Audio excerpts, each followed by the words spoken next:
जय हिंद दोस्तों, मैं रमनदीप आप सभी का यूपीएससी हिंदी के इस यूट्यूब प्लेटफॉर्म पर स्वागत करता हूं। दोस्तों, जैसा कि आप सब जानते हैं कि भारत के सबसे टफेस्ट एग्जाम यूपीएससी का जो सेकंड स्टेज है मींस की परीक्षा, वो 2023 के लिए ऑलरेडी यहां पर स्टार्ट हो चुकी है।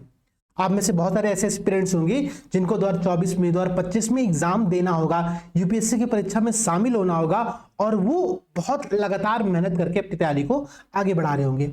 देखिए, उन सभी एस्पिरेंट्स के लिए जिनको फ्यूचर में यूपीएससी की परीक्षा को अटेम्प्ट करना है और जब तक यूपीएससी का सिलेबस चेंज नहीं हो जाता तब तक उन सभी एस्पिरेंट्स को यूपीएससी के आज के प्रश्न पत्र को देखना बहुत जरूरी है। मैं फिर से कह रहा हूं, अगर आपको फ्यूचर में कभी भी एग्जाम देना है, आप यूपीएससी का जो मींस की करंट की परीक्षा चल रही है उस पूरे पेपर की एनालिसिस करिए। एटलीस्ट एक बार सारे क्वेश्चंस को लिखने का प्रयास करिए। आज का जो हमारा डिस्कशन है, डिस्कशन के अंतर्गत मैं प्रयास ये करूंगा कि मैं सिलेबस के साथ कि यूपीएससी के जो मींस का सिलेबस है उस सिलेबस से मैच कराते हुए कैसे कैसे क्वेश्चंस यहाँ पर दिए गए हैं, हम लोग 20 क्वेश्चन की बहुत सिंपल फॉर्मेट में एनालिसिस करेंगे कि किस सेक्शन से कितने प्रश्न यहाँ पर पूछा गया, पेपर का लेवल कैसा था। हालांकि देखिए, मैं एक बहुत सिंपल सी बात बोलता हूँ, यूपीएससी अपना लेवल ऑलरेडी तय कर चुका है, ठीक है, और वो हर साल उस लेवल को बढ़ाता ही है। एक बहुत सिंपल सी बात है। तो यूपीएससी का चाहे प्रीलिम्स का एग्जाम हो चाहे मेंस का एग्जाम हो, उसका जो प्रश्न पत्र होता है, उसका जो क्वेश्चन पेपर होता है, वो अपने में बहुत शानदार होता है। तो आज का पेपर भी कुछ ऐसा ही, बहुत ही एनालिटिकल वे में। तो एक बार थोड़ी सी एनालिसिस करेंगे और उसके बाद मैं आप सभी से इस बात की उम्मीद करूंगा कि आप सभी 3 घंटा बैठ करके इन 20 प्रश्नों को लिखने का प्रयास करोगे। ये आप सबके लिए होमवर्क है एग्जाम से पहले, एक प्री एग्जाम, ठीक है। जैसे हम लोग बोर्ड की परीक्षा देने जाते हैं ना, तो वहां से पहले प्री बोर्ड की परीक्षा होती है। तो इसको आप लोग अपना प्री बोर्ड मानिए और प्री बोर्ड की परीक्षा के अंतर्गत इसका एक रफली यहां पर अपना अभ्यास करिएगा, ठीक है। चलिए स्टार्ट करते हैं आज के डिस्कशन को। देखते हैं यहां पर पेपर का पैटर्न कैसा है। देखिए, पेपर का जो सबसे सिंपल पैटर्न आपको पता भी है कि 250 नंबर का ये पेपर होता है, ठीक है। 10-10 क्वेश्चन के 2 फॉर्मेट आप लोगों के आते हैं। 10 क्वेश्चन के जो स्टार्टिंग क्वेश्चंस होते हैं, प्रश्न संख्या 1 से लेकर के 10 तक, उनमें जो शब्द सीमा आपकी होती है, जो वर्ड लिमिट होती है, वो होती है 150 शब्दों की। यहां पर आपको 150 शब्दों में अपने इन 10 प्रश्नों को लिखना रहता है। इसके बाद का जो सेक्शन होता है, क्वेश्चन नंबर 11 से लेकर क्वेश्चन नंबर 20 तक का, यहां पर आप लोगों को 250 शब्दों में अपने क्वेश्चन का आंसर लिखना रहता है। तो अगर आप कैलकुलेट करोगे तो 150 शब्दों के 10 प्रश्न यहां पर आप लोगों के सामने हैं और 250 शब्दों के 10 प्रश्न यहां पर आप लोगों के सामने हैं। तो करीब करीब आप यहां पर देखो तो 4000 शब्द आप लोगों को 3 घंटे के अंतर्गत लिखने रहते हैं। ये आप लोगों की टोटल कैपेसिटी होती है कि आप लोगों को 3 घंटे में अगर आपको 20 प्रश्न अटेम्प्ट करना है तो आपको 4000 शब्द के अराउंड यहां पर लिखना रहता है। ध्यान समझिएगा, मैं बहुत क्लियरली बोला हूं कि अगर आपको मेंस क्वालिफाई करना है, आपको 20 के 20 प्रश्न अटेम्प्ट करके आने ही होंगे। अगर आप ये सोचो कि मैं 18, 17, 16 क्वेश्चन करके आ जाऊंगा तो काम चल जाएगा, बिल्कुल नहीं चलेगा। आपको 20 के 20 प्रश्न अटेम्प्ट करने होंगे। हाँ, ये संभव है कि आप 18 क्वेश्चन बहुत शानदार तरीके से अटेम्प्ट करो और 2 क्वेश्चन आपको कुछ आता ना हो, फिर भी आप थोड़ा बहुत यहाँ पर मेहनत करके अपनी आंसर राइटिंग स्किल्स का प्रयोग करते हुए उस आंसर को यहाँ पर लिख करके आना। लेकिन 20 प्रश्न अटेम्प्ट करने होंगे तो अप्रॉक्स 4000 शब्द आप लोगों को पूरे पेपर में लिखने रहते हैं। और सब समय भी अगर आप यहां पर देखते हो तो 180 मिनट का समय यहां पर आप लोगों के सामने अवेलेबल रहता है, ठीक है। तो 180 मिनट में आप लोगों को इस प्रकार से 20 प्रश्नों को अटेम्प्ट करना है। अगर आप एक सिंपल कैलकुलेशन करोगे तो जो छोटे प्रश्न है, मतलब 150 शब्दों के जो प्रश्न है, उस पर अगर आप 7 मिनट पर क्वेश्चन यहां पर देते हो तो 7 मिनट मतलब 10 क्वेश्चन का आप लोगों को 70 मिनट होता है। और जो लास्ट के 10 क्वेश्चन होते हैं, जहां पर आप मान के चलेंगे 11 मिनट का समय दे रहे हो, इन 11 मिनट मतलब 10 क्वेश्चन यहां पर आप लेते हो तो 110 मिनट का समय यहां पर लगता है, ठीक है। तो 70 मिनट प्लस 110 मिनट यहां पर 180 मिनट का समय आप लोगों का एग्जैक्टली यहां पर लगता है। हाँ, इसमें थोड़े बहुत चेंजेस और भी होते हैं, जैसे कि भाई स्टार्टिंग के जो क्वेश्चन हम लोग लिखते हैं ना, तो स्टार्टिंग के पहला क्वेश्चन लिखने में, दूसरा क्वेश्चन लिखने में आपको थोड़ा ज्यादा समय यहां पर लगेगा और जब आपकी स्पीड बन जाएगी तो लास्ट के क्वेश्चन में आपको कम समय लगता है। ये भी एक वहां पर होता है और ये रेगुलर प्रैक्टिस से ही ये स्किल आपके अंदर डेवलप होती है।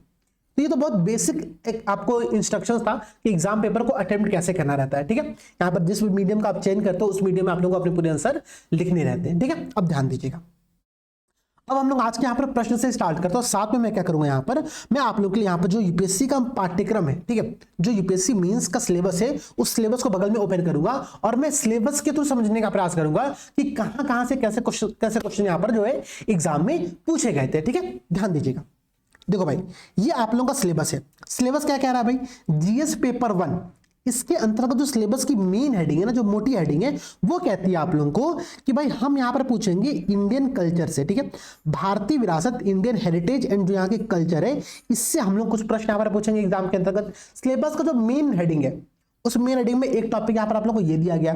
फिर कहता है वर्ल्ड हिस्ट्री, विश्व का इतिहास की बात यहाँ पर करता है, ठीक है, और यहाँ पर नहीं लिखा हुआ लेकिन विश्व के इतिहास के साथ यहाँ पर आप लोगों का भारत का इतिहास भी शामिल होता है, इस बात को भी यहाँ पर ध्यान दीजिएगा, ठीक है। और भूगोल मतलब ज्योग्राफी और सोसाइटी, ये सिलेबस का आप लोगों का मोटा मोटा हेडिंग बनता है। इस हेडिंग को अगर आप यहाँ पर डिकोड करोगे तो यूपीएससी ने खुद डिकोड करके दिया भी हुआ है। डिकोड करता है यहाँ पर सिलेबस को, तो टोटल 12 पॉइंट वो बताता है यूपीएससी कि इस पूरे सिलेबस में से 12 पॉइंट आप लोगों को पढ़ करके एग्जाम में जाना है, और इन 12 पॉइंट से 20 प्रश्न आपके एग्जाम में आते हैं। हम लोग प्रयास ये करेंगे ना हर क्वेश्चन के साथ कि ये क्वेश्चन सिलेबस के किस पार्ट से दिया गया है, ठीक है। क्योंकि हम लोग ध्रुव में मैं सोसाइटी डिस्कस करता हूं, तो हम लोग सोसाइटी से यहाँ पर स्टार्ट भी करते हैं। बार देखते हैं कि सोसाइटी से इस पूरे पेपर में कौन कौन से प्रश्न यहाँ पर पूछे गए हैं, क्योंकि सबसे इंपॉर्टेंट तो पॉइंट ये है ना भाई कि आप ये समझो कि भाई किस सेक्शन से यहाँ पर प्रश्न हुआ है और किस सेक्शन को हम लोग किस प्रकार से यहाँ पर तैयार करा है, ठीक है। यहाँ पर ध्यान दीजिएगा। अगर हम सबसे पहले क्वेश्चन नंबर 8 को यहाँ पर देखते हैं, ठीक है, प्रश्न संख्या एक बार 8 आप देखो, हम लोग भारतीय समाज से पूछे गए प्रश्नों को यहाँ पर देख रहे हैं पहले, ठीक है। प्रश्न संख्या 8 कहता है कि डू यू थिंक, ठीक है, क्या आप सोचते हैं कि मैरिज, ठीक है, जो विवाह है एक संस्कार के रूप में आधुनिक भारत में, मॉडर्न इंडिया में अपनी वैल्यू को खो रहा है। अब बात को समझिएगा, बहुत ही एक शानदार प्रश्न यहां पर दिया गया है कि विवाह जो मैरिज एक इंस्टीट्यूशन इसको हम लोग मानते हैं अपने भारत देश के अंतर्गत, वो जो शादी है, वो शादी एक संस्कार के तौर पर अपना मूल्य खोते जा रहा है। अब आपको इस स्टेटमेंट को जस्टिफाई करना है। दो तरह के यहां पर आंसर हो सकते हैं। पहला कि आप इस स्टेटमेंट में बिलीव रखते हो, दूसरा आप इस स्टेटमेंट में बिलीव नहीं रखते हो। आप ये मान सकते हो कि भाई हाँ, विवाह जो है वो संस्कार के तौर पर अपने मूल्य को खो रहा है, आपका बिलीफ या तो ये हो सकता है, या फिर ये हो सकता है कि नहीं भाई संस्कार के तौर पर मूल्य नहीं खो रहा है, विवाह अभी भी विद्यमान है, बहुत शानदार तरीके से यहाँ पर चल रहा है। तो दो व्यूज यहाँ पर हो सकते हैं। ध्यान ये देने वाली बात है ना दोस्तों कि आपका जो भी व्यू होगा उस व्यू को आप लोगों को अपने आंसर में ज्यादा तरजीह देनी है, लेकिन जो सेकंड यहां पर ओपिनियन बनता है उस ओपिनियन को भी मेंशन करना है। ऐसा नहीं कि बिल्कुल आपका जो आंसर होगा वो सिंगल डायमेंशन में आगे बढ़ रहा होगा, नहीं। आप जो भी स्टेटमेंट मानते हो भाई, आप ये मानते हो कि हाँ भाई ये स्टेटमेंट जो लिखा गया है वो स्टेटमेंट सही है। सही क्यों है भाई? अगर आप एनसीआरबी का आंकड़ा देखोगे, ठीक, आप एनसीआरबी के आंकड़े में क्या देखते हो? आप देखते हो ना भाई कि जो महिलाएं हैं, महिलाओं की डोरी के कारण से, दहेज के कारण से कितनी हत्याएं हो रही हैं, सुसाइड हो रहे हैं। आप ये आंकड़े देखते हो, ये आंकड़ा क्या बताता भाई कि जो विवाह है वो संस्कार के तौर पर मूल्य को खो रहा है। एक तो पॉइंट यहां पर ये आता है। दूसरा, अगर आप भारत में डाइवोर्स रेट को भी देखते हो, अगर आप भारत में तलाक की दर को भी देखते हो, तो उस तलाक की दर में बहुत तेजी से वृद्धि हो रही है। तो ये भी क्या बता रहा है? ये बता रहा है ना भाई कि जो विवाह है वो एक मूल्य खो रहा है यहाँ पर। इसके अलावा यहाँ पर एक डायमेंशन और कवर कर सकते हो आप लोग, वैवाहिक बलात्कार। आपने टर्म सुना होगा मैरिटल रेप का। मैरिटल रेप पर पिछले कुछ वर्षों से बहुत लगभग जबरदस्त यहाँ पर डिस्कशन हो रहा है। सुप्रीम कोर्ट में, गवर्नमेंट, सबके अपने अपने ओपिनियंस यहाँ पर आ रहे हैं।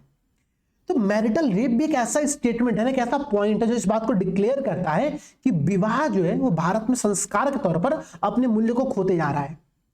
तो ऐसे स्टेटमेंट के माध्यम से, ऐसे पॉइंट्स के माध्यम से आप अपनी इस बात को जस्टिफाई कर सकते हो, और फिर आप यहाँ पर कंट्राडिक्ट भी करो अपने स्टेटमेंट को। लिखो कि नहीं, ऐसा नहीं है कि हर ये जो गति बहुत तेजी से बढ़ रही है, अभी भी वर्तमान में भारत में ऐसे विवाह विद्यमान है जिनको एक संस्कार के तौर पर स्वीकार करते हैं, और जो परिवार होती है, परिवार के मूल जो स्ट्रक्चर होता है विवाह के कारण से बढ़ता है। तो ऐसा कुछ पॉजिटिव पॉइंट वहां पर आप मेंशन कर सकते हो। अंत में सजेशन आप लिखोगे।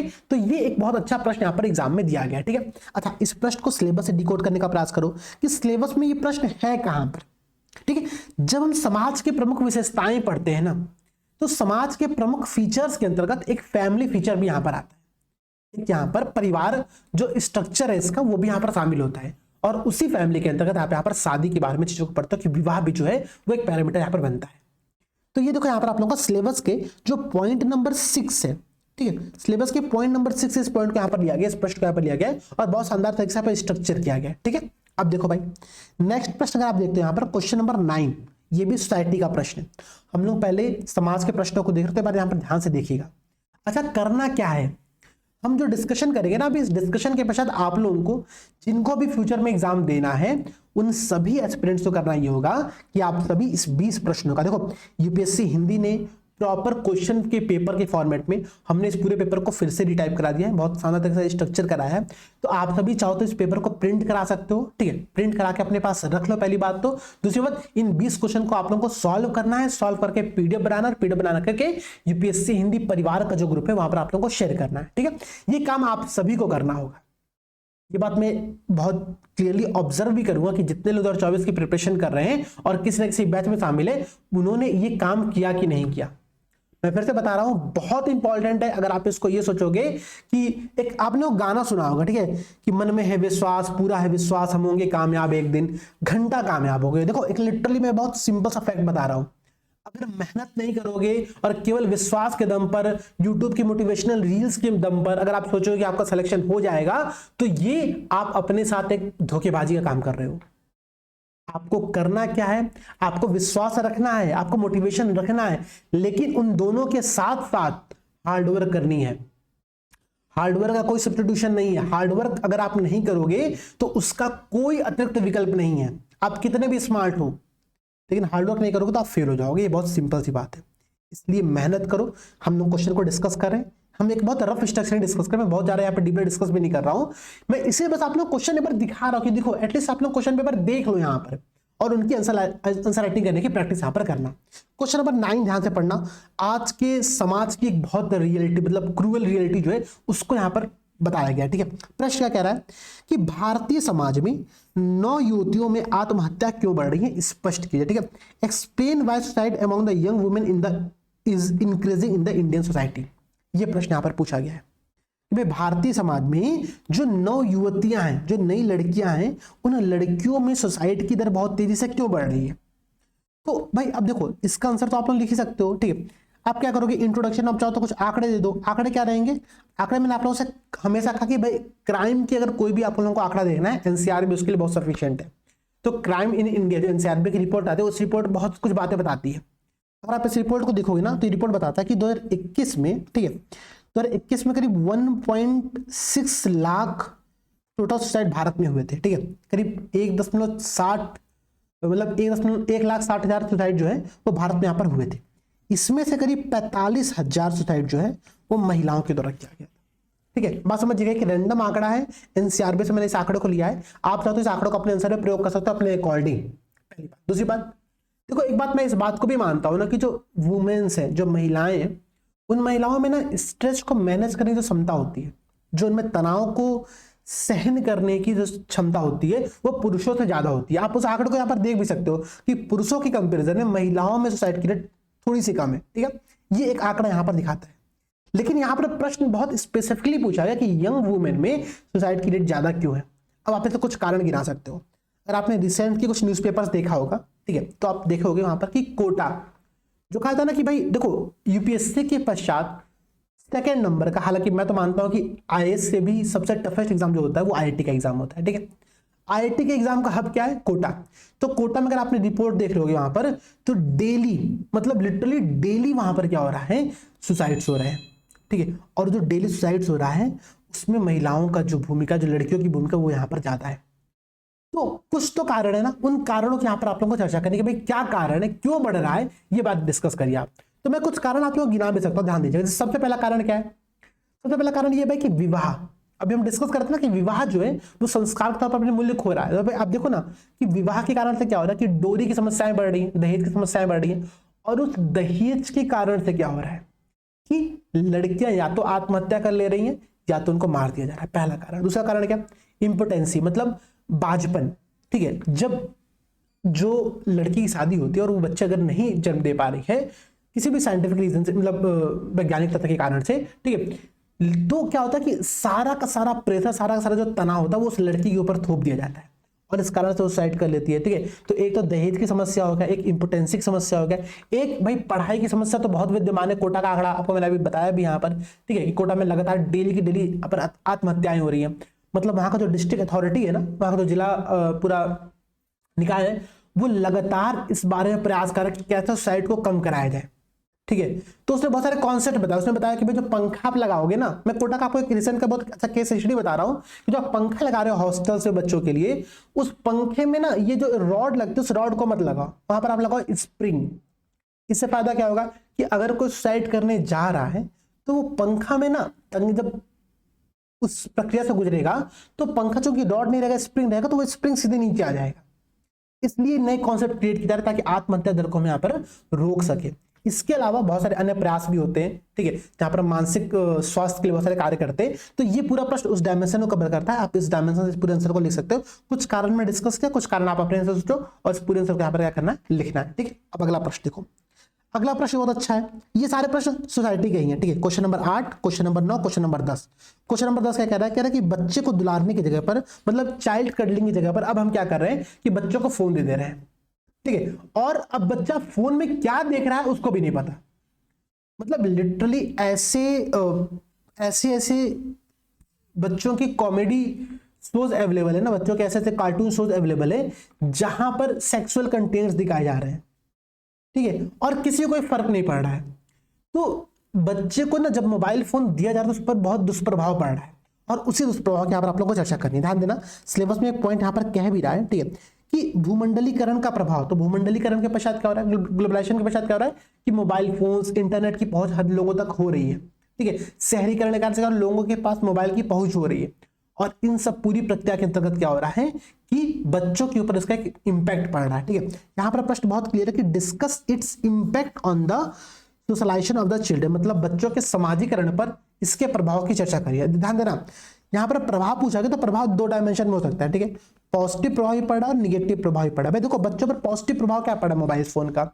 सबसे अच्छा पॉजिटिव प्रभाव ये पड़ा है कि न्यूक्लियर फैमिली में जब बच्चा अकेले एकांत फैमिली में रह रहा है, एकल फैमिली में रह रहा है, तो वो बच्चा समाजीकरण के अंतर्गत आगे बढ़ रहा है, बस उसके दोस्त बने सोशल मीडिया पर, वो लोगों से बातचीत कर रहा है, तो ये एक पॉजिटिव प्रभाव है, ठीक है। उसका अकेलापन वहां पर दूर हो रहा है। और क्या पॉजिटिव प्रभाव है? उसके पास नॉलेज आ रहा है, उसके पास कंटेंट आ रहा है, उसके पास ज्ञान आ रहा है, ठीक है। उसके पास आर्थिक इंपावरमेंट की रीच पहुंच रही है।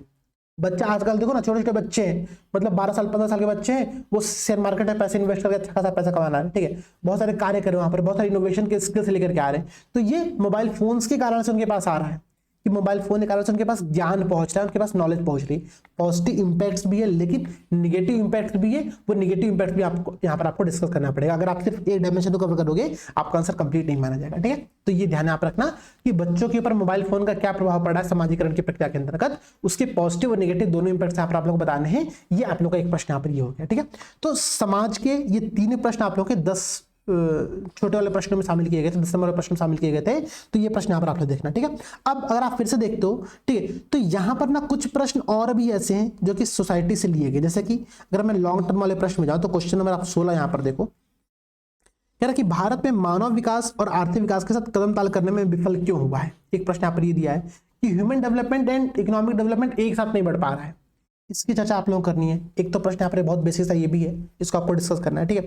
इसके बाद कह रहा है कि भाई भारत जो है, ठीक है, ये क्वेश्चन नंबर आप 18 देखो, ठीक है, कि जो भारतीय महानगर है, ठीक है, जो अर्बनाइजेशन के पश्चात जो इंडियन सिटीज बन रही है, मेट्रोपॉलिसेस जो बन रहे हैं, ठीक है, महानगर जो बन रहे हैं, उन महानगरों में क्या हो रहा है, ठीक है, कि शहरीकरण गरीबों को और भी अधिक पृथक्करण और हाशिए पर ले जा रहा है। मतलब कि जितना अर्बनाइजेशन हो रहा है उतना गरीब और नीचे जा रहे हैं। इसका कारण क्या है? आप 2-3 पॉइंट्स यहाँ पर कोट कर सकते हो। पहला पॉइंट कोट कर सकते हो भाई आप, वही कि इनइक्वालिटी, मतलब ऑक्सफैम रिपोर्ट को यहाँ पर कोट कर सकते हो। पहली बात तो चाहो कि जितना शहरीकरण बढ़ रहा है गरीब उतना नीचे जा रहे हैं। दूसरा ये भाई कि जितना शहरीकरण बढ़ रहा है तो गाँव से लोग प्रवास करके यहाँ पर आ रहे हैं, और जब यहाँ पर आते हैं, यहाँ पर रहने की तो व्यवस्था है नहीं, तो इनको क्या करना पड़ रहा है, इनको स्लम एरियाज में रहना पड़ रहा है। तो आप देखोगे ना, हर शहर के चारों तरफ क्या है, स्लम एरियाज डेवलप हो चुके हैं, ठीक है। चाहे दिल्ली ले लो, चाहे मुंबई ले लो, चाहे कोलकाता ले लो, हर जगह पर आप चारों तरफ देखोगे तो वहां पर क्या है कि स्लम एरियाज डेवलप हो चुके हैं। तो इस प्रश्न को भी यहाँ पर आप लोगों को एक्सप्लेन करना है कि क्या भारत में शहरों का विकास, महानगरों का विकास यहाँ पर गरीबों को और अधिक हाशिए पर ले जा रहा है। एक प्रश्न यहाँ पर ये दिया गया है। और देखो तो सिलेबस में भी एक पॉइंट यहाँ पर कहता है शहरीकरण, ठीक है, शहरीकरण मतलब अर्बनाइजेशन, गरीबी और विकासात्मक विषय, इन तीनों को लिंक करके यहाँ पर ये प्रश्न आप लोगों के सामने एग्जाम में पूछा गया, ठीक है। महिलाओं की भूमिका, ठीक है, ये प्रश्न आप यहाँ पर ध्यान देना। महिलाओं के संबंध में जो मुद्दे हैं, तो ये 9 युवतियों की जो सुसाइड रेट है उससे प्रश्न यहाँ पर पूछा गया था, ठीक है। प्रश्न यहाँ पर देखो, सारे प्रश्न आपके सिलेबस से मिल जाते हैं मोस्टली। कुछ प्रश्न ऐसे होते हैं जो कि आपके आउट ऑफ सिलेबस रहते हैं, उससे कोई समस्या भी नहीं है, ठीक है। अब देखो अगला प्रश्न है कास्ट आइडेंटिटी को लेकर के, जाति अस्मिता को लेकर के। जाति अस्मिता क्या है? गतिशील भी और स्थिर भी है। गतिशील और स्थिर का मतलब क्या है कि भाई चेंज भी हो रही है समय के साथ साथ, लेकिन कांस्टेंट भी है। चेंज कैसे हो रही है आप देखो ना, आज के जमाने में क्या है भाई, आप एक बच्चा है वो पढ़ने हॉस्टल में गया, वहां पर सारे जाति के लोग घुल मिल चुके हैं, ठीक है, कोई फर्क नहीं पड़ रहा है किसी भी व्यक्ति को। तो ये क्या है, गतिशील है, हम लोग को अब फर्क नहीं पड़ा, लोग उससे इन्वॉल्व हो रहे हैं, घुल मिल रहे हैं। लेकिन स्थिर भी है, स्टैटिक भी है। कैसे भाई, आप शादी की बात करने जाओ, देखो घर वाले समाज स्टैटिक हो जाता है भाई कि नहीं, इसी ब्राह्मण है तो ब्राह्मण व्यक्ति ही हमको चाहिए शादी करने के लिए, ठीक है। अब देखो ना, जो न्यूज़पेपर के जो क्लासिफाइड सेक्शंस आते हैं जहां पर लिखा था वर चाहिए वधु चाहिए, वहां पर देखो क्या लिखा रहता है प्रॉपर, ठीक है। एक ब्राह्मण कन्या की तलाश है जिसकी उम्र इतनी हो, समथिंग ये हो, ठीक है। वो क्या रहता है, वो आपको बताता है कि नहीं भाई जाति अभिव्यवस्था विद्यमान है। इसके अलावा जाति आरक्षण, ठीक है, कास्ट के बेस पर जो रिजर्वेशन है वो विद्यमान है, तो वो इसको और स्टैटिक करता है, ठीक है। लोग अब क्या हो रहा है कि कास्ट के आधार पर लोग थोड़ा सा और स्ट्रांग बनते जा रहे हैं। बहुत सारे ऐसे जातिगत भावनाएं, जैसे आप देखो ना, बनिया समाज हो गया, ठीक है। आप देखो तो जाति के आधार पर अन्य जितने भी समाज है वो समाज भी क्या हो रहा है, अब एकीकृत हो रहे हैं, वो सामूहिक मतलब समूह में आ रहे हैं, ठीक है। तो ये भी एक स्टैटिक की बात यहाँ पर क्लियर करता है। आप राजनीति में जाओ, पॉलिटिक्स में जाओ, तो वहां पर भी जाति गठबंधन को देखते हुए क्या होता है, सीटें मिलती है, ठीक है। तो आपको इन दोनों के पॉइंट के संदर्भ में अपने तर्क यहाँ पर प्रस्तुत करने हैं कि गतिशील भी है, स्थिर भी है, फ्लूइड भी है, और आपको स्टैटिक भी यहाँ पर है। तो ये भी एक प्रश्न आप लोग का यहाँ पर, ठीक है, भारतीय समाज की विशेषताओं से दिया गया है। भारतीय समाज की विशेषताओं में परिवार, ठीक है, शादी, ये सब चीजें यहाँ पर शामिल होती है। तो ये प्रश्न यहाँ पर आप लोगों का जाति से यहाँ पर पूछा गया, ठीक है। अब देखो फिर क्या कह रहा है कि भाई पोस्ट लिबरल इकोनॉमी, मतलब एलपीजी रिफॉर्म की बात करें, यहाँ पर ध्यान रखना। अगर आप देखोगे तो यहाँ पर एक पॉइंट है सिलेबस का 8वां नंबर पॉइंट, कह रहा है कि भारतीय समाज पर भूमंडलीकरण का प्रभाव, ठीक है। तो भूमंडलीकरण का प्रभाव मतलब पोस्ट लिबरल इकोनॉमी की बात क्या आ रहा है कि एथनिक आइडेंटिटी और कम्युनलिज्म, ठीक है। यहाँ पर देखो फिर से सिलेबस को एक बार देखो, कह रहा है कि संप्रदायवाद, सिलेबस का पॉइंट नंबर 9, ठीक है। और यहाँ पर क्या कह रहा है, एथनिक आइडेंटिटी, ठीक है। इन दोनों की बात यहाँ पर कर रहा है कि ये जो है कम्युनलिज्म मतलब सांप्रदायिकवाद और एथनिक आइडेंटिटी, इन दोनों के ऊपर क्या हुआ है कि पोस्ट लिबरल इकोनॉमी का प्रभाव पड़ा हुआ है, ठीक है। अब इंपैक्ट आप लोग बताना है कैसा कैसा इंपैक्ट यहाँ पर पड़ा, कि किस प्रकार से कम्युनलिज्म कम हुआ है, ज्यादा हुआ है, क्या समस्याएं आई हैं, उनकी बात आप लोग को यहाँ पर करनी है। तो सोसाइटी के पूरे पेपर में अगर आप देखोगे ना, तो यहाँ पर 4 प्रश्न इधर है, ठीक है, और 3 प्रश्न आप लोगों का वहां पर है, ठीक है। तो 4, 3, 7 के अराउंड प्रश्न आप लोगों के सोसाइटी के एक सेक्शन यहाँ पर दिए गए, ठीक है। अब ध्यान देना, सोसाइटी से आप लोग यहाँ पर कितने प्रश्न हैं, 7 प्रश्न है, ठीक है। 3+4 का यहाँ पर आप लोगों को रेशियो देखने को मिलता है। इसके अलावा अगर आप यहाँ पर देखोगे तो वर्ल्ड हिस्ट्री से, ठीक है, वर्ल्ड हिस्ट्री से मुझे एक भी प्रश्न इस पूरे पेपर में देखने को नहीं मिला, ठीक है। तो विश्व इतिहास के प्रश्न यहाँ पर नहीं है। और आप देखोगे ना तो प्रीवियस ईयर पैटर्न को भी अगर आप देखोगे तो पिछले कुछ वर्षों में वर्ल्ड हिस्ट्री के प्रश्न आ भी नहीं रहे सिलेबस के अंतर्गत, ठीक है। तो उसको आप लोग चाहो तो यहाँ पर किनारे कर सकते हो, ठीक है। अब देखो पहला प्रश्न जो है वो हिस्ट्री से दिया गया है कि भाई प्राचीन भारत मतलब एंशिएंट हिस्ट्री जो है उसके डेवलपमेंट के लिए जो यहाँ का ज्योग्राफिकल फैक्टर्स थे वो कैसे जिम्मेदार थे। तो देखो एंशिएंट हिस्ट्री प्लस ज्योग्राफी, इन दोनों को मर्ज किया गया, सिलेबस के 2 डायमेंशन के ऊपर मर्ज किया गया, उनसे प्रश्न पूछा गया है। सिलेबस जो सेकंड पॉइंट वो क्या कह रहा है, 2 प्रमुख जो महापुरुष हुए, ठीक है, भारतीय इतिहास के अंतर्गत, महात्मा गांधी और रविन्द्रनाथ टैगोर, इन दोनों के जो थॉट्स थे एजुकेशन को लेकर के, नेशनलिज्म को लेकर के, उन दोनों के बीच में अंतर यहाँ पर पूछा गया है। तो ये एक सबसे अच्छा प्रश्न है जिसको आप लोग टेबल फॉर्मेट में यहाँ पर क्या कर सकते हो, बना सकते हो, ठीक है। टेबल फॉर्मेट में प्रश्न अगर आपको एक्सप्लेन करना है तो सबसे बेस्ट तरीका यहाँ पर ऐसे प्रश्नों को होता है करने का, ठीक है। तो इस प्रश्न को आप लोग जब आंसर राइटिंग करना तो टेबल फॉर्मेट में लिखने का प्रयास यहाँ पर करना, ठीक है। अब देखो फिर क्या कह रहा है कि विश्व के विभिन्न देशों में, अब वर्ल्ड की यहाँ पर बात कर रहा है, ठीक है। अब आप चाहो तो इसको वर्ल्ड हिस्ट्री से जोड़ सकते थोड़ा बहुत, ठीक है, कि विश्व के विभिन्न देशों में जब रेलवे का आगमन हुआ, जब रेलवे आया तो उससे सामाजिक और आर्थिक प्रभाव कैसे पड़े, इसको आप लोगों को बताना है, ठीक है। तो रेलवे के पहुंचने से विश्व के विभिन्न देशों में आपको कुछ एग्जांपल्स लेने पड़ेंगे कि किस देश में ऑटोमोबाइल इंडस्ट्री कैसे डेवलप हुआ, किस देश में जो रिसोर्स कैसे पहुंचा, कहां से मार्केट कनेक्टिविटी बढ़ी। तो इन सब में रेलवे की जो भूमिका है ना उसको आप लोगों को मेंशन करना है। यहाँ पर एक प्रश्न यहाँ पर ये दिया गया, ठीक है। फिर क्या प्रश्न कह रहा है कि ट्रॉपिकल जो कंट्रीज है, ठीक है, जो उष्णकटिबंधीय देश है, कर्क रेखा मतलब कैप्रिकॉन और कैंसर लाइन, ठीक है, ट्रॉपिक ऑफ कैप्रिकॉन और ट्रॉपिक ऑफ कैंसर लाइन के मध्य के जो कंट्रीज है ना, यहाँ उनकी बात कर रहा है, उष्णकटिबंधीय देशों की बात कर रहा है कि उनमें जो फूड सिक्योरिटी है उस फूड सिक्योरिटी पर क्लाइमेट चेंज का क्या इंपैक्ट पड़ रहा है। अब क्लाइमेट चेंज का इंपैक्ट क्या पड़ा है, 2-3 प्रकार के इंपैक्ट्स पड़े। जब क्लाइमेट चेंज हो रहा है तो बहुत सारी ऐसे फसलें जो कि गर्मी को बर्दाश्त नहीं कर पाए तो उनकी जो प्रोडक्टिविटी है वो डाउन हो रही है।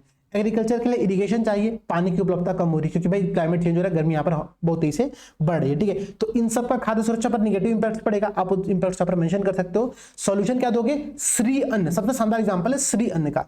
ये श्री अन्न कुछ ऐसे फसल होते हैं जिनको कि जो क्लाइमेट के प्रति बहुत ज्यादा रेजिस्टिव नहीं होते, मतलब बहुत ज्यादा संवेदनशील नहीं होते हैं, उन पर कुछ ज्यादा असर पड़ता नहीं है। ठीक है, पानी की मात्रा बहुत कम यूज करते हैं। ठीक है, हॉट टेम्परेचर में भी सर्वाइव कर जाते हैं। तो ऐसे फसलों को अगर हम उगाएंगे सॉल्यूशन के तौर पर, तो इन जगहों पर हम फूड सिक्योरिटी को सुनिश्चित करने में सफल हो पाएंगे। ठीक है, फूड सिक्योरिटी से एक प्रश्न एग्जाम में और पूछा गया, मैं आप लोगों को प्रश्न दिखाता हूं यहाँ पर, क्वेश्चन नंबर यहाँ पर आप ध्यान दोगे तो क्वेश्चन नंबर 17 क्या कह रहा है कि 1960 के दशक में जब हम भारत की बात करें, जब हम शुद्ध इंपोर्टर थे, मतलब फूड के इंपोर्टर थे, नेट फूड इंपोर्टर से हम नेट फूड एक्सपोर्टर बन चुके हैं, हम शुद्ध खाद्य निर्यातक बन चुके हैं। इसके कारण आप लोग बताने, तो क्या क्या कारण है भाई? ग्रीन रिवॉल्यूशंस रहा, ठीक है, हरित क्रांति हमारे यहाँ पर आई, हमारे यहाँ पर इरिगेशन के नए नए सिस्टम डेवलप किए गए, सरकार ने बहुत सारे यहाँ पर सहयोग प्रदान किया, किसानों को सब्सिडी प्रदान किया। तो खुद मतलब नेट इंपोर्टर से नेट एक्सपोर्टर की जो भूमिका, जो जर्नी है, इसमें जितने भी रीजन यहाँ पर मिलते हैं, उन्हीं रीजन को आप लोग यहाँ पर मेंशन करते हैं। तो एक प्रश्न यहाँ पर फूड सिक्योरिटी से और दिया गया, ठीक है। अच्छा, इस संदर्भ में आप देखो बहुत सारे स्टेटमेंट विद्यमान है सुप्रीम कोर्ट के। सुप्रीम कोर्ट क्या कहता है? कहता है भाई कि भारत में अभी जो अनाज स्टोरेज करके रखा गया है, उनकी मात्रा इतनी ज्यादा है कि वो चूहों के खाने का शिकार होना पड़ रहा है, मतलब चूहे सो खा रहे हैं। तो समस्या यहाँ पर है ना कि भाई हमारे पास अनाज अतिरिक्त भंडारण हो चुका है, और हमको अनाज चाहिए ही नहीं, तो हमको एक्सपोर्ट करना पड़ रहा है। तो हम एक्सपोर्ट करें, क्या करें? आमदनी कमा रहे हैं। तो हम नेट इंपोर्टर से, जब भारत को आपको याद होगा कि भारत में जो प्रधानमंत्री थे उन्होंने क्या कहा कि जय जवान जय किसान, और साथ में क्या कहा कि सप्ताह में एक दिन का व्रत हर भारतीय को रखना चाहिए, क्योंकि हमारे पास खाने के लिए अन्न नहीं था उस समय। और आज कंडीशन यहाँ पर है कि हम एक नेट एक्सपोर्टर की भूमिका में आ चुके। तो इस संदर्भ में आप लोगों को ये प्रश्न का आंसर यहाँ पर देना है, ठीक है। ये प्रश्न आप लोगों का बहुत शानदार तरीके से यहाँ पर दो प्रकार के प्रश्न दिए गए, ठीक है, ज्योग्राफी के। अब देखो, अब यहाँ पर देखो ना, ज्योग्राफी के कुछ प्रश्न बहुत अच्छे से आए, मतलब स्टैटिक प्रश्न पूछे गए, जैसे कि फ्योर्ड कैसे बनते हैं, ठीक है। अब फ्योर्ड्स का प्रश्न दिया गया। फिर क्या कह रहा है कि जो फ्योर्ड्स की जो क्षेत्र होते हैं वो कैसे बहुत ही शानदार सुरम्य क्षेत्रों का निर्माण करते हैं, पिक्चोरियस एरियाज का निर्माण करते हैं। इसकी बात यहाँ पर कर रहा है। फिर क्या प्रश्न पूछा गया? देखो कि रिसोर्सेज से प्रश्न, ज्योग्राफी का आप सिलेबस यहाँ पर देखते हो तो सिलेबस यहाँ पर दिया भी गया है। क्या कह रहा है, ठीक है, कि विश्व भर के प्राकृतिक संसाधनों की बात कर रहा है, ठीक है, भारत को भी इसमें शामिल किया गया है, ठीक है। तो उसमें आप देखो तो यहाँ पर जल संसाधन की यहाँ पर क्या होती है, बात होती है, ठीक है। तो उससे प्रश्न पूछा गया कि जल संसाधनों की उपलब्धता और पहुंच के संकट से क्यों जूझ रहा है, ठीक है, हमारे पास क्यों वाटर क्राइसिस उत्पन्न हो रही है, ये प्रश्न यहाँ पर पूछा गया है। इसके अलावा प्रश्न क्या है? प्रश्न जो सबसे यूनिक मुझे लगा पूरी ज्योग्राफी के पेपर में, ठीक है, वो प्रश्न यूनिक ये लगा, देखो ध्यान दे रहा। प्रश्न कि दक्षिण पश्चिम मानसून, मतलब साउथ वेस्ट मानसून जब आती है तो भोजपुर क्षेत्र में पुरवैया, ठीक है, पूर्वी क्यों कहलाता है? ये अभी समझना, ईस्टर्ली पवन की यहाँ पर बात कर रहा है, पूर्वी पवन की बात कर रहा है। इसका नाम यहाँ पर लोकल तौर पर पुरवैया होती है, पुरवैया बह रही है। तो भोजपुर क्षेत्र में पुरवैया क्यों कहलाता है, ये प्रश्न यहाँ पर पूछा गया। पहली बात तो, ठीक है, दक्षिण पश्चिम साउथ वेस्टर्न मानसून के अंतर्गत ध्यान रखना पुरवैया क्यों होती है, इसको आप लोगों को यहाँ पर एक्सप्लेन करना पड़ेगा, ठीक है। और इस दिशा परक मौसम पवन प्रणाली ने क्षेत्र के यहाँ पर सांस्कृतिक लोकाचार को कैसे प्रभावित किया है? सांस्कृतिक लोकाचार मतलब यहाँ का जो फूड्स है उनको कैसे प्रभावित किया है, यहाँ की अनाज को कैसे प्रभावित किया है, यहाँ की इकोनॉमी को कैसे प्रभावित कर रहा है, ठीक है, यहाँ की कल्चर्स में कैसे पुरवैया के कॉन्सेप्ट्स को ऐड किया गया है, उसको आप लोगों को बताना पड़ेगा, ठीक है। तो ये पूरा प्रश्न यहाँ पर एक बहुत ही यूनिक, बहुत ही इंटरेस्टिंग प्रश्न है। तो एटलीस्ट आप सब इस प्रश्न का तो आंसर लिख करके सबमिट करना ही करना, ठीक है, करना। फिर हम लोग उस प्रश्न को यहाँ पर देखेंगे, ठीक है। तो ये ज्योग्राफी कुछ प्रश्न आप लोग से यहाँ पर सिंपल 10 नंबर वाले में थे। 15 नंबर में अगर आप यहाँ पे प्रश्न देखो ज्योग्राफी के, तो कुछ प्रश्न यहाँ पे जैसे क्वेश्चन नंबर 14 और क्वेश्चन नंबर 15। क्वेश्चन नंबर 15 क्या कह रहा है? नेचुरल वेजिटेशंस की बात कर रहा है। अब देखो तो सिलेबस में भी दिया गया है, ठीक है, कि वनस्पति की यहाँ पर बात की है, ठीक है, वनस्पति की यहाँ पर बात की है सिलेबस के अंतर्गत, तो उससे प्रश्न यहाँ पर पूछा गया, ठीक है। भारत में जो वाइल्ड लाइफ सेंचुरीज है उनके महत्व का भी आप लोगों को आकलन करना है। तो एक प्रश्न यहाँ पर यह भी है कि वाइल्ड लाइफ सेंचुरीज के महत्व का आकलन करिए, ठीक है, ये भी प्रश्न बहुत इंपॉर्टेंट, बहुत अच्छा प्रश्न है। इसके अलावा भारत का जो कोस्टल लाइंस है, ठीक है, उन कोस्टल लाइन में रिसोर्स की पोटेंशियल्स क्या है, ठीक है, संसाधनों की क्षमता क्या है, इस पर आप लोगों को टिप्पणी करना है, ठीक है। और इसके साथ साथ डिजास्टर मैनेजमेंट को भी यहाँ पर लिंक किया। देखो ये बात समझना, जीएस पेपर 1 के अंतर्गत कई सारे ऐसे क्वेश्चन यहाँ पर आपको देखने को मिलेंगे जिसमें जीएस पेपर 3 के कॉन्सेप्ट को ऐड किया गया है, ठीक है। जैसे कि आपने देखा ना, फूड एक्सपोर्टर की भूमिका में हम लोग आ रहे हैं, ये आपका अर्थव्यवस्था का टॉपिक है, आप इसको पेपर 3 के अंतर्गत पढ़ते हो, लेकिन उसको पेपर 1 में मर्ज किया गया है, क्योंकि जीएस जनरल स्टडी नाम ही इसलिए हम लोग कहते हैं, समान अध्ययन, कि भाई क्वेश्चन इधर उधर हो सकते हैं, कोई बहुत समस्या की बात नहीं है, आपको स्वीकार करना पड़ेगा, आपको लिखना पड़ेगा आंसर। बात यहाँ पर बहुत क्लियर है। यहाँ पर देखो क्या कह रहा है कि लंबी तटरेखीय संसाधन क्षमता पर टिप्पणी करना, साथ ही साथ यहाँ पर जो प्राकृतिक खतरे, जो नेचुरल यहाँ पर हजार्डियस समस्याएं हैं, उनकी प्रिपेयर्डनेस की तैयारी का सरकार यहाँ पर क्या प्रयास करी, इस पर आप लोगों को डिस्कस करना है। ठीक है, highlight the status of the natural hazard preparedness in this areas. Disaster management के टॉपिक यहाँ पर ऐड किया गया पेपर 3 से उठा करके। ठीक है, पेपर 1 में अच्छा प्रश्न है। ठीक है, इस प्रश्न को भी आप लोग यहाँ पर देखो। इसके अलावा हिस्ट्री के फिर से यहाँ पर 3 प्रश्न दिए गए। ठीक है, एक वैदिक समाज और धर्म की बात कर रहा है। ठीक है, फिर क्या कह रहा है कि सल्तनत काल के दौरान जो तकनीकी बदलाव, जो टेक्नोलॉजिकल रिफॉर्म्स किया गया था, वो रिफॉर्म क्या थे और उसने भारतीय समाज पर, इंडियन सोसाइटी पर क्या इंपैक्ट डाला, उसकी बात यहाँ पर की जा रही है। ठीक है, बड़ा अच्छा प्रश्न है। ठीक है, इसको बुलेट पॉइंट में आप लोग बहुत अच्छे से लिख सकते हो यहाँ पर। ठीक है, भारत में फिर अगला प्रश्न है आदिवासी के संदर्भ में। ठीक है, जो ट्राइबल एरियाज होते हैं उनके संदर्भ में प्रश्न पूछा गया है कि आदिवासियों को औपनिवेशिक शासन के दौरान क्या क्या समस्याओं का सामना करना पड़ा। ठीक है, उनका उत्पीड़न कैसे हुआ और उनके उत्पीड़न के पश्चात क्या प्रतिक्रिया वहां पर रही। ठीक है, देखो औपनिवेशिक उत्पीड़न के प्रति आदिवासी प्रतिक्रिया क्या थी। तो जितने भी आदिवासी विद्रोह थे आप लोगों के, ठीक है, सारे विद्रोह यहाँ पर मेंशन कर सकते हो, एग्जाम्पल दे सकते हो, आंसर कंप्लीट कर सकते हो। 250 शब्दों का प्रश्न है, बहुत अच्छे से इस प्रश्न को लिख सकते हो क्योंकि यहाँ पर आप लोगों के कंटेंट बहुत अच्छे खासे होंगे। ठीक है, तो ये प्रश्न यहाँ पर इस प्रकार से दिया गया है। तो ये 20 प्रश्न थे, अपने में शानदार 20 प्रश्न दिए गए। मैं फिर से कह रहा हूं, जिनको भी फ्यूचर में 2024-25 में एग्जाम देना है, एकदम कॉन्फिडेंस में, एकदम अपने कंफर्टेबल जोन से बाहर निकलो। देखो मैं बहुत क्लियरली बोलता हूं, अगर आप कंफर्टेबल जोन में रहोगे हमेशा, आप सोचोगे अभी क्यों लिखे भाई, 2024 में जब मेंस का एग्जाम आएगा, ये लोग बेवकूफ हैं, इन लोग पेपर यहाँ पर डिस्कस कर रहे हैं। 2024 में मेंस का एग्जाम आएगा ना, हम तब सीधे पेपर देखेंगे और वहीं पर लिखेंगे। हम पहली बार लिखेंगे, पहली बार सेलेक्ट होंगे, फर्स्ट रैंक ऑल इंडिया लेकर के यहाँ पर आएंगे। ये होती है सपनों की दुनिया में जीना। हालांकि सपनों की दुनिया नहीं, काल्पनिक दुनिया आप लोगों की है। ठीक है, आपको अगर सपने देख रहे हो तो सपने रियल देखो, और सपने देखने के पश्चात उसके लिए मेहनत करो। वो क्या है, हमारे जो पूर्व राष्ट्रपति थे, ठीक है, कलाम जी, उन्होंने कहा भी था ना कि सपने खुली आंखों से देखने चाहिए। कि सपने देख रहे हो तो उसके लिए मेहनत करना सीखो। ये नहीं कि सपने सो करके आराम से मस्त होकर के देख रहे हैं, सुबह उठा फिर एंजॉय किया, फिर रात में सोया कि हाँ सपना देखा था, कल तो मैं आईपीएस बन गया था और मैं वहां पर इंटरव्यू देने जा रहा था। ठीक है, ऐसे चक्कर में मत पड़ो, मेहनत करो, इन 20 प्रश्नों का आंसर लिखो। और केवल इन्हीं 20 प्रश्नों का नहीं, यूपीएससी की पूरी परीक्षा जो आने वाले समय में होने वाली, GS paper 2, paper 3, paper 4, Hindi, English, ठीक है, ऐसे का तो हो चुका है। इन सारे पेपर्स को आप लोगों को लिख करके प्रैक्टिस यहाँ पर करना पड़ेगा। तो एक बहुत बेसिक डिस्कशन था। पेपर कैसा लगा आप लोगों को? इस पूरे पेपर में सबसे टफ प्रश्न आपको कौन सा लग रहा है? ध्यान दीजिएगा, सबसे टफ प्रश्न आपको कौन सा लग रहा है? इस प्रश्न का आंसर आप लोग यहाँ पर कमेंट सेक्शन में दे रहा है। ठीक है, हम उस प्रश्न को डिस्कस करने का प्रयास करेंगे आने वाले समय में। तब तक के लिए सभी को जय हिंद, जय भारत।